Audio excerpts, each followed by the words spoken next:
Tembalang adalah sebuah ruang yang terus bergerak. Pada setiap pagi, arus manusia dan kendaraan saling bersilangan. Hal itu menandai bahwa Tembalang bukan lagi daerah sepi penghuni seperti dulu. Sekarang, sebagai pusat pendidikan, permukiman, dan ekonomi lokal, Tembalang menjadi salah satu daerah terpadat di kota Semarang. Di antara jalan-jalan yang padat, berdiri bangunan baru yang menandai perubahan ritme hidup warganya. Pada tahap inilah Tembalang menjadi cermin kecil dinamika urban Indonesia, tempat di mana pembangunan berlangsung cepat, namun tidak selalu diikuti penataan rumah yang memadai.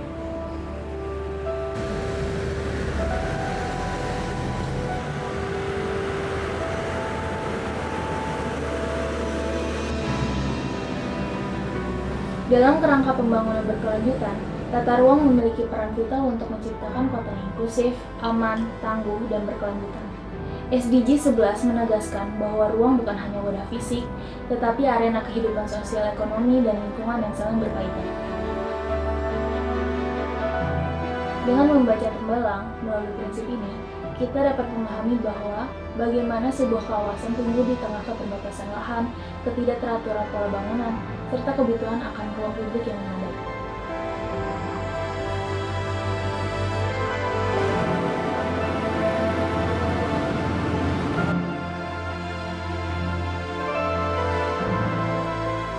Dalam 2 dekade terakhir, perubahan fungsi lahan di Tembalang berlangsung secara intensif. Lahan-lahan kosong yang dulunya menjadi batas alami antar perkampungan, kini dipenuhi deret kos, kafe, dan bangunan komersial. Pembangunan ini menciptakan peluang ekonomi baru, namun pada saat yang sama menggeser lanskap sosial dan ekologis yang telah lama menjadi bagian kehidupan warga. Transformasi ini menegaskan hubungan erat antara pertumbuhan ekonomi dan tekanan terhadap ruang.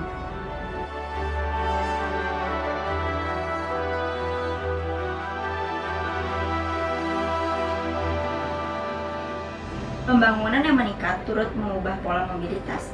Jalan kecil yang awalnya dirancang untuk lalu lintas lokal, kini menanggung tekanan kendaraan yang jauh lebih tinggi. Bagi mahasiswa dan pekerja, Tembalang menawarkan akses pendidikan dan pekerjaan, namun seringkali diiringi keterbatasan dalam kenyamanan ruang dan hambatan mobilitas. Fenomena ini memperlihatkan bagaimana tata ruang mempengaruhi pengalaman keseharian dan kualitas hidup.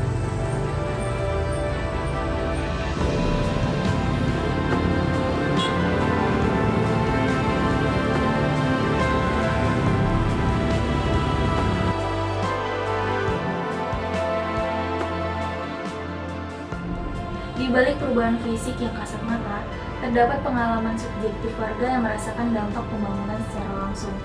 Bagi sebagian warga lama, Tembalang hari ini adalah ruang yang berbeda, tempat di mana kedekatan sosial perlahan bergeser oleh ritme kawasan komersial.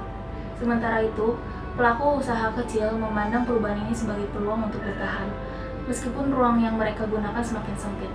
Dalam konteks ini, menunjukkan bahwa tata ruang selalu terkait dengan relasi sosial yang dinamis.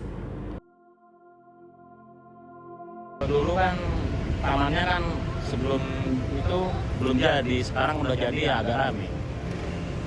Suasananya gimana Pak? Suasananya ya rame lah. Dari dulu udah rame? Udah dulu sepi. Pas 2009 itu sepi? Sepi kok, belum ada taman. Belum banyak yang dibangun ya Pak? Belum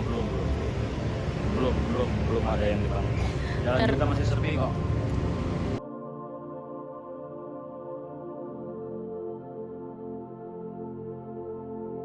Nggak Bapak ngerasain perubahan signifikan dari Tembalang yang dulu sama Tembalang yang sekarang?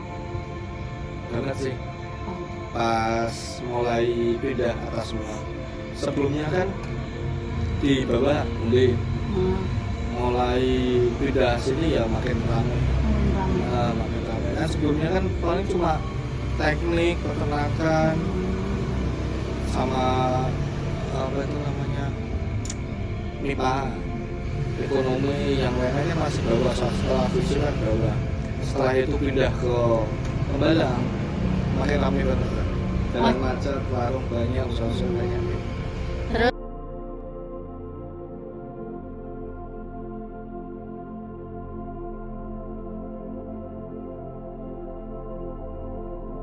yang dulu Tembalang sepi, asri, ini ngomongin negatifnya.